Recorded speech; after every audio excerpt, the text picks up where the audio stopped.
मेरा नाम डॉक्टर मोहम्मद शेर अली है और मैं पिम्स हॉस्पिटल और प्रीमियम इंटरनेशनल हॉस्पिटल G8 में as a consultant physician and diabetologist अपनी सर्विसेज प्रोवाइड कर रहा हूँ। आज का जो हमारा पेशेंट एजुकेशन के लिए टॉपिक है, हम बात करेंगे ओबेसिटी यानी मोटापे पे। हमने देखा है हमारे पेशेंट बहुत ज़्यादा रिपोर्ट हो रहे हैं ओबेसिटी के साथ। ओबेसिटी को पहले जब हम डिफाइन करते हैं तो वो हम मोटापे को डिफाइन करते हैं on the basis of body mass index. यानी कि बॉडी मास इंडेक्स में बेसिकली हम पेशेंट की हाइट देख रहे होते हैं और हम पेशेंट का वेट, और फिर उसका हम रेशो निकालते हैं और उसके मुताबिक हम ये डिफाइन करते हैं कि ये पेशेंट अब किस कैटेगरी में फॉल कर रहा है। या ये क्लास 1 ओबेसिटी है, या क्लास 2 ओबेसिटी है, या ये मॉर्बिडली ओबीज पेशेंट है।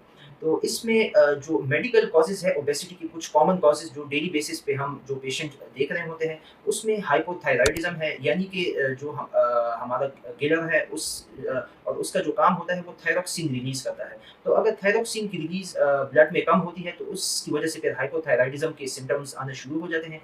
जिसमें जो मोस्ट कॉमन एक अलामात है वो है पेशेंट का वेट गेन होना शुरू हो जाता है। इसके साथ-साथ पेशेंट को सर्दी लग रही होती है। ऐसे पेशेंट अक्सर कॉन्स्टिपेशन की कंप्लेंट कर रहे होते हैं।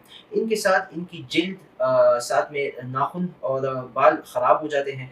तो ऐसे मरीज़ों को फिर हम एडवाइस करते हैं कि आप ज़रूर अपने thyroid function test, thyroid profile जो है वो चेक करें।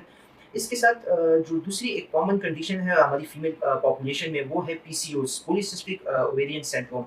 इन पेशेंट में चेहरे पे बाल आना शुरू हो जाते हैं। इसके साथ-साथ मेंस्ट्रुअल इरेगुलरिटीज़ होती हैं और इसके साथ इनका भी वेट बहुत तेज़ी से गेन होना शुरू हो जाता है। तो इसमें हम फिर पेशेंट्स को हार्मोनल प्रोफाइल एडवाइस करते हैं और साथ-साथ हम एब्डोमिनल और पेल्विक अल्ट्रासाउंड भी एडवाइस करते हैं, ताकि प्रॉपर एक डायग्नोसिस हो सके और एक ट्रीटमेंट प्लान फिर हम पेशेंट के लिए स्टार्ट करते हैं। इसके साथ थर्ड जो मोस्ट कॉमन मेडिकल कॉज़ है ओबेसिटी की, तो वो है डायबिटीज़।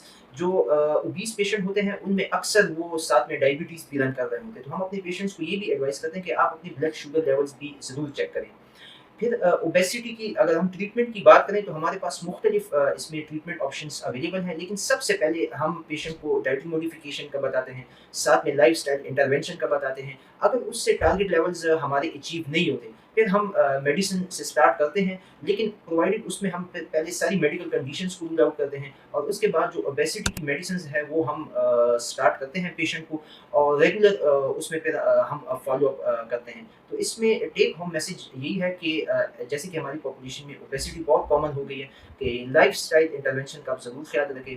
फूड में जो फास्ट फूड है या सॉफ्ट ड्रिंक्स हैं या जो रिफाइंड फूड्स होते हैं, कोशिश करें उनको अवॉइड करें और ज़्यादा ऑर्गेनिक डाइट पे, वेजिटेबल्स, फ्रूट्स पे आप फोकस रखें। और ज़रूर 30 मिनट्स वॉक जो है ना डेली बेसिस पे, वो आप ज़रूर करें और एक हेल्दी लाइफस्टाइल की तरफ